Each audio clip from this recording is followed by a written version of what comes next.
Alright, today's video is going to be a little bit different than before. First things first, I am not filming in Illinois. I am filming in Florida. Currently, I'm on vacation. And second, we are not going to be rail fanning or looking at model layouts. Instead, we are going to be looking at the Fort Wilderness Railroad. Well, what was once the Fort Wilderness Railroad. A 2.66 mile long railroad, narrow gauge railroad that transported people around the campground, as it's a pretty big campground. And this path I am standing on is part of the original route of the Fort Wilderness Railroad. But before we go down there, if we go over here and take a look, we will actually find that there's a certain spot that has been cleared right there.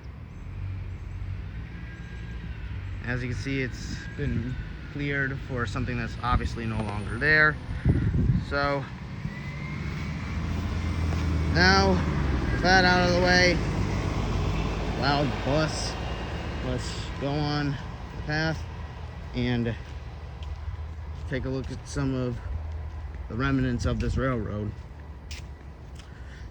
I'm going to be skipping most of the path because there's some actual stuff that still remains of the railroad today.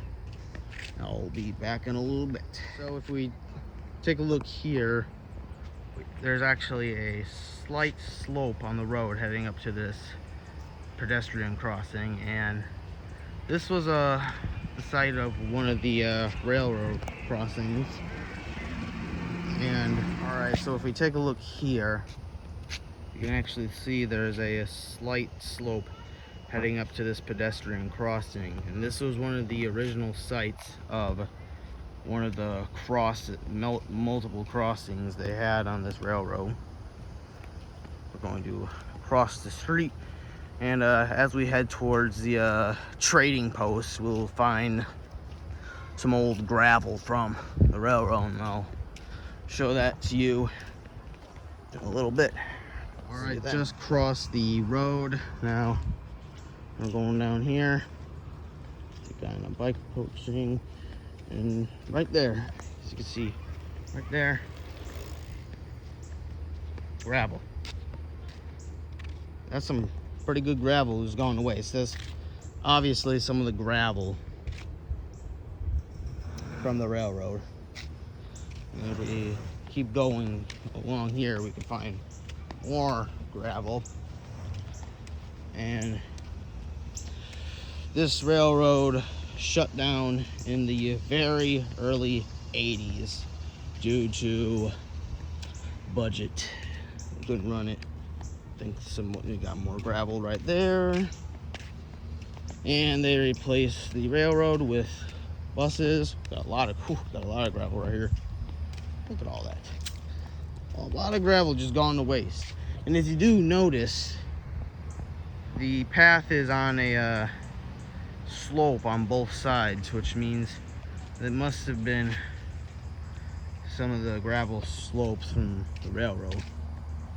Now, coming up, there's actually a major part of one major part of the Fort Wilderness Railroad that still exists with original branding on it. So, we'll stop the filming right here and go show it to you in a minute. Alright, we are currently out by the pool area.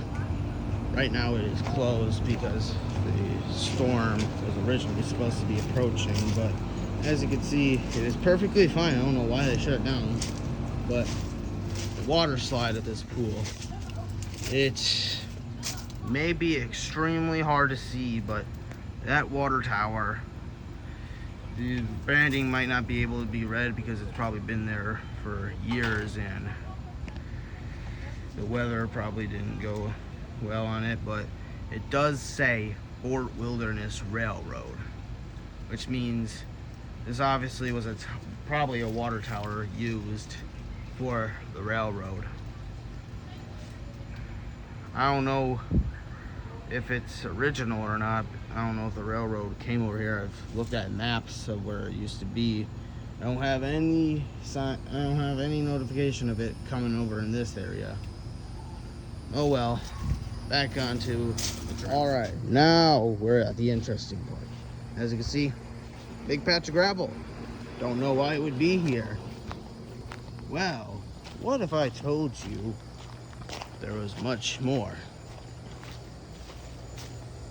Look at this. Old railroad ties. Look at this. They go for quite a distance behind all these campsites.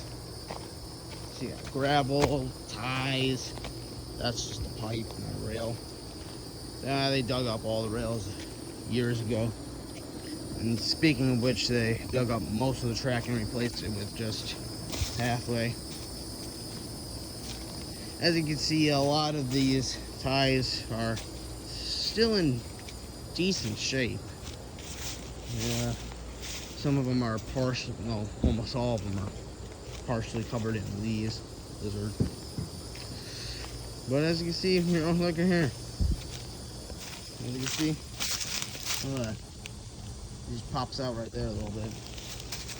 And then if we roll this out a little bit, well, there would be gravel right there, but like some of it got dug up. There's some more gravel right there. And as you can see, this track is extremely overgrown. There's not much of it left. But in the 70s, trains would go along this, knowing that it's not, pretty often knowing that it's not even 3 miles long. Yeah. Look at that. That is amazing. I'm coming up on a path here. So I think there was originally like a small pedestrian crossing right here for trains. And it just goes off that way.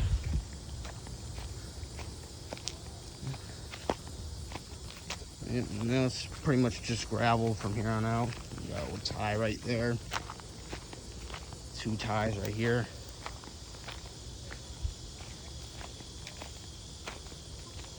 However, I think journey on this path, this section of the journey, is pretty much over. As you can see, the rest of it is fenced off.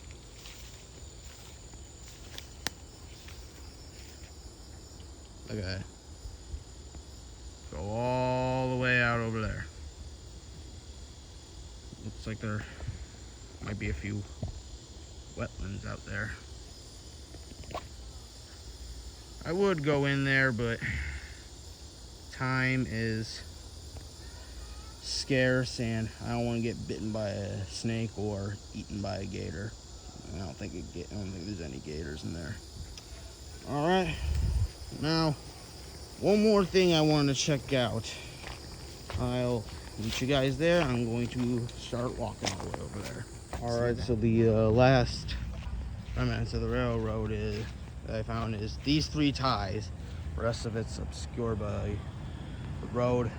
So there was originally a crossing right here, and I don't know where it went from there. But anyways, if we go over here, there's a river filled with gators and other dangerous stuff. So there's originally a bridge right there. You can see some of the incline. Obviously the bridge isn't there anymore, but if we go over here, you can see right there all those flowers. Under all those flowers is the slope where the rails would meet with the ground again, and that's where the bridge ended. I'm sure there's some more out there, but I don't want to get bit by any snakes. So thank you guys for watching and have a nice day. Bye.